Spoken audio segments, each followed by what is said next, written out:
Dragon Age the Veilguard may be the most gay game of the year, which is saying a lot considering we've had Concord and Dustborn. One thing's for certain that they all have in common, aside from the degeneracy, is that they all flopped. So let's see what happens with Dragon Age the Veilguard. But first, I want to show you the cringiest scene thus far that I've seen from this game. Let's just say it involves pronouns.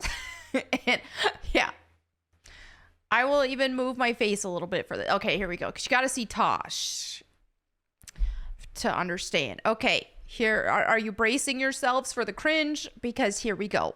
Pounding that snake's nose, she's still holding the ruby in her other hand. Maker's panties, I was so proud. Oh, Ah, shit. They're still holding it. Sorry.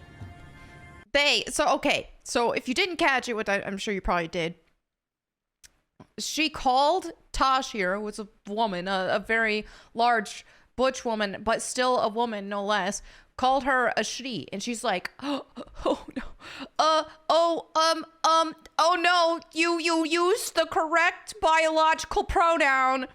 Oops, I mean they. Okay, and it gets worse. Ah, shit.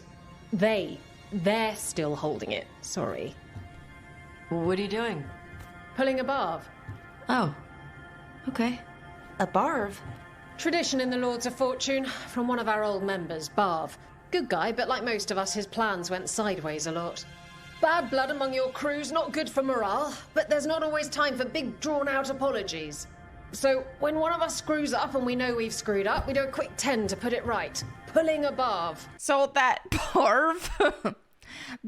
barv, that they pulled because, apologies take too long. It took even longer to explain the barv than it would have been to just say sorry. Not to mention that the apology wasn't warranted in the first place because, hey, you're mad that she didn't play a make-believe game and play along with your fake gender? So firstly, the apology didn't need to happen. Secondly, pulling a barv, aka just doing some push-ups. I mean, this isn't boot camp. It's not doing anything. Oh, there we go.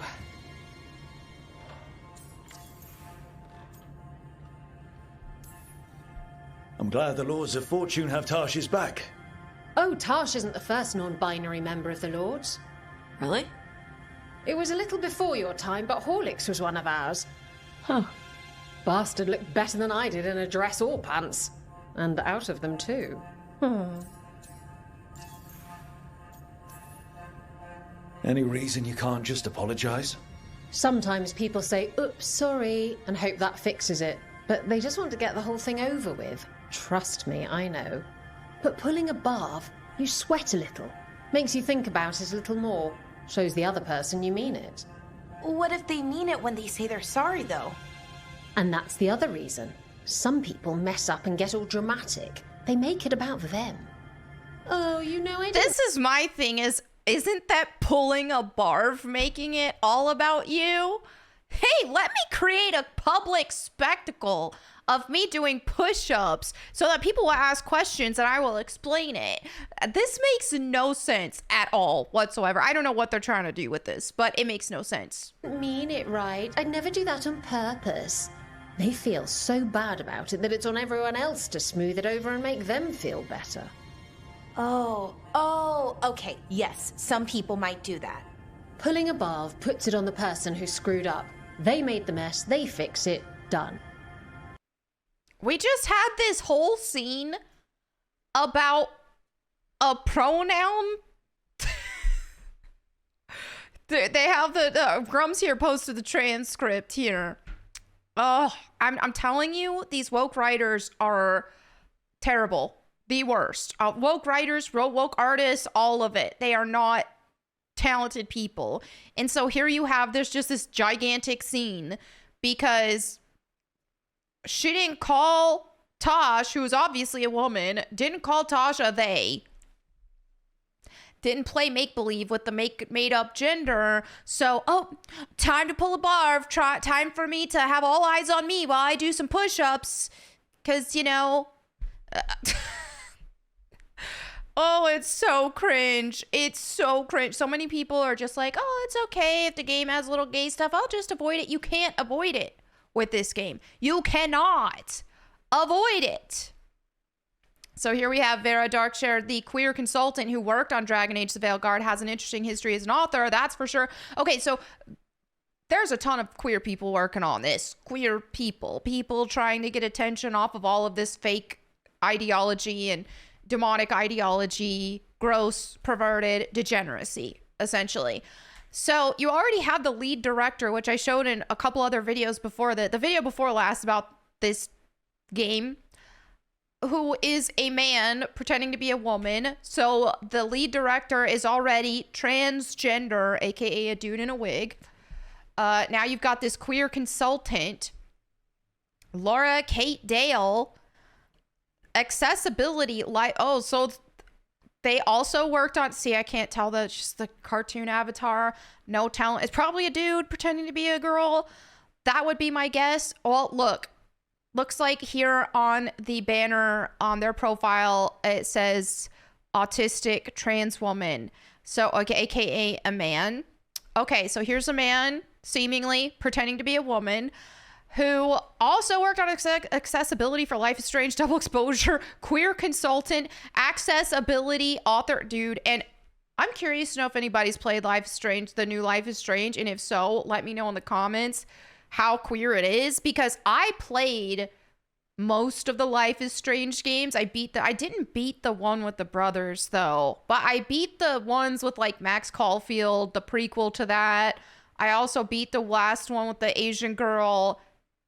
There's definitely some woke stuff in that, but I'm curious if the new one makes it worse. I mean, it depends on how you play it and all that kind of stuff too. When I played, I picked the straight relationships in all of those.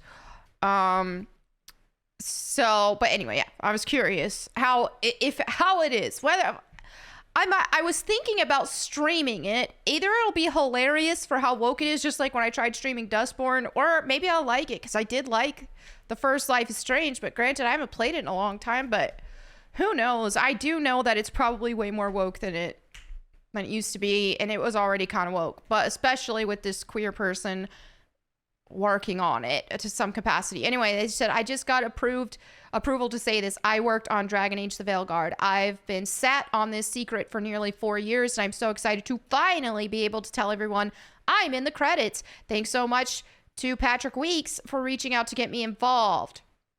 All right, so let's see what he has done. Published 5 books. First book is Things I Learned from Mario's Butt, a series of gaming butt critiques, which was funded on the crowdfunding website Unbound. Second book, a memoir called Uncomfortable Labels, My Life as a Gay Autistic Trans Woman. Third book, Gender Euphoria, Stories of Joy from Trans, Non-Binary, and Intersex Writers, which is crowdfunded through Unbound and exceeded its funding goal. Oh my goodness. This is just like degeneracy, perversion, perverts. Like, this is perverted. All of this perverted. Okay. Well, intersex, if that counts as like, hermaphrodites, like biological deformities, which is what it is. I mean, it's definitely not to dunk on them. It's a sad situation, but a biological deformity, don't include them in this degenerate, perverted stuff. Please leave them out of it.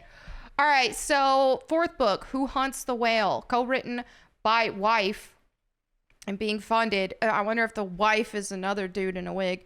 I don't know what this, I guess that's just a fictional work. Okay. So then the fifth book, Me and My Dysphoria Monster, a book for kids to try to convert them to this perversion. Oh my goodness. Okay, so this is what happened here. This is some dude who couldn't make it as a regular author, so he wanted to pretend to be a woman and get some attention for dabbling in perversion and get attention from other perverts who are under demonic oppression. So he wrote three just perverted books, okay? Then he's like, hey, now that I've got some sort of portfolio, maybe I can actually just write a story now, you know? And apparently that didn't go well, because then he's back to another perverted book. So, I mean, such is the case with many of these perverts, is they can't make it as creatives in their fields doing normal things. So then they just fall deep into, Savvy shared this as well, they fall deep into this perverted lifestyle because it gives them attention. Oh gosh.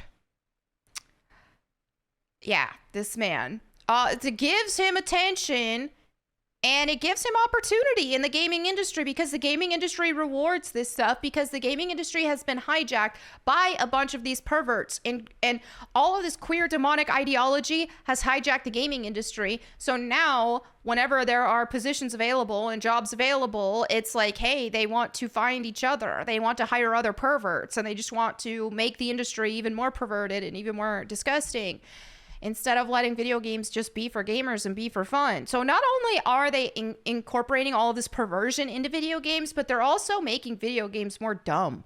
So it's like they dumb it down for the most common denominator dumb pervert who lives their lives hedonistically on every urge and every physical whim that continues to get more and more degenerate because they keep falling more and more into sin, that and it's never enough, so they keep getting more perverted. So yeah, they're dumb people. Like, they've made themselves dumb. If you do not have discipline in your life, you will make yourself stupid. If you just follow every little whim that you have and every desire you have and you're going to be a slave to your flesh, and you're going to make yourself an idiot. Okay? So that's what has happened here. Talk about pulling a barb. How about you pull a barb every time you walk into a woman's restroom, because we don't want you there. How about that? All right, so anyway, yeah. Surprise, surprise, more perverts in the gaming industry, and Dragon Age the Veilguard being definitely one of the more perverted, degenerate, and queer games as of late. I mean, we've seen more of them lately, but still, it's definitely pretty egregious. So as always, it is my hope and prayer that these people find Jesus, and that they can be forgiven from this perversion, and that they can turn from it and be born again. So anyway, there you have it for this video. Thank you all so much for watching. Let me know what you think in the comments below. And as always, if you want to watch me on my Bible channel where I read the Bible to you, you can check me out at Bible Time with Melanie Mack. Thank you all again. I'll catch you next time. And in the meantime, go boom.